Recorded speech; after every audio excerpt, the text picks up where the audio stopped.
Bonjour à tous, je m'appelle Ingrid Herveris, je suis anatomopathologiste dans le projet Mosaïque qui vise à construire une base de données, la plus large base de données multiomique, des lames histologiques numérisées, des données cliniques mais aussi des techniques de séquençage et notamment de la transcriptomique spatiale qui est un peu la star de ces projets.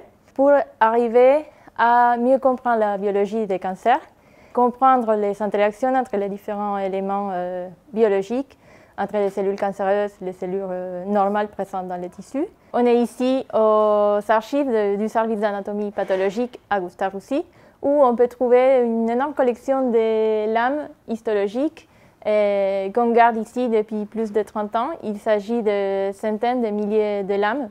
Cette richesse est très importante pour les projets Mosaïque puisqu'on compte inclure dans nos analyses une quantité approximée de 7000 échantillons, non seulement de Gustave Roussy, mais aussi des autres centres partenaires académiques du projet. Un des critères les plus importants, c'est d'avoir la quantité suffisante qui pourra faire tenir cet échantillon dans notre flux de travail pour le projet.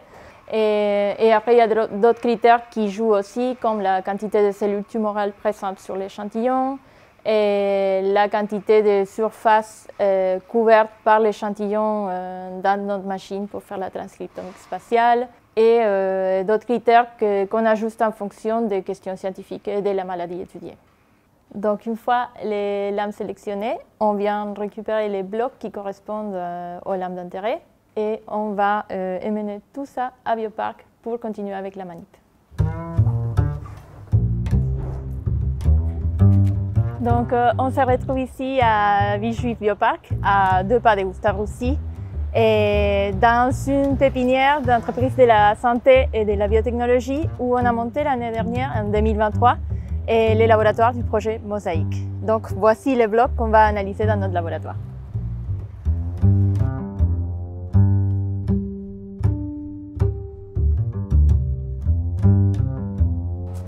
Bonjour. Ça va, vous allez bien? Donc, je vous ramène des blocs pour cette semaine. Je pose ici.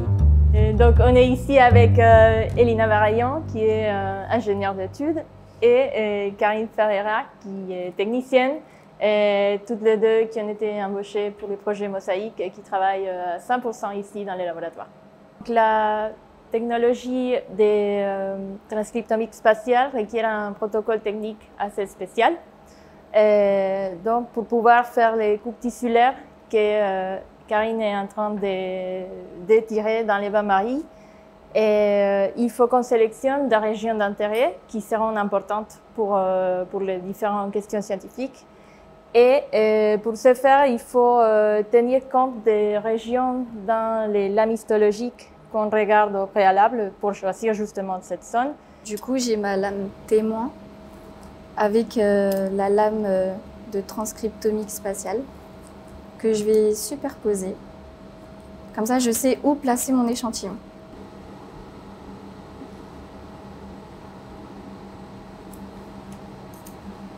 Une fois l'échantillon prêt, on peut passer à la coloration qui est sous la hotte. Du coup, je prends. Arrivé à la dernière étape de la coloration HE, il reste juste à la rincer, à faire le montage au glycérol et il passera au scanning. Alors une fois les lames du coup qui ont été colorées juste avant, on va passer à la partie de scanning avec le scanner. Et du coup là, cette lame-là qui a été colorée, on va la scanner pour avoir une image avant de la lancer en transcriptomique spatiale pour être sûr qu'elle est de qualité suffisante.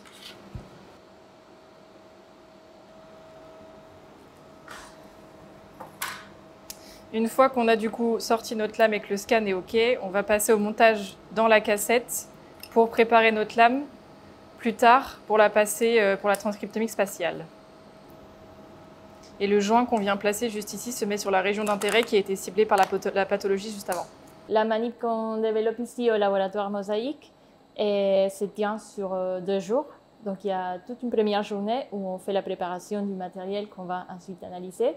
Et la deuxième journée est consacrée à la manip de transcriptomique spatiale.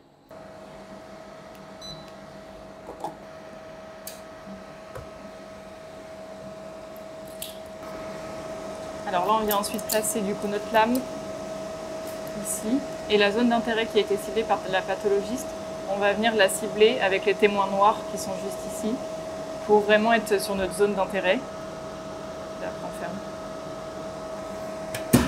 Une fois toute cette manip finie, on aura des tubes qui contiennent du matériel qu'on va envoyer analyser dans un laboratoire privé en Allemagne et qui va nous renvoyer beaucoup de données. Cette énorme quantité de données produites sera analysée grâce à l'aide de l'intelligence artificielle qui va nous permettre de comprendre plus en détail la biologie des tumeurs ainsi que de pouvoir trouver des biomarqueurs et pour pouvoir mieux stratifier les patients et pouvoir donner à chaque patient un traitement qui sera adapté.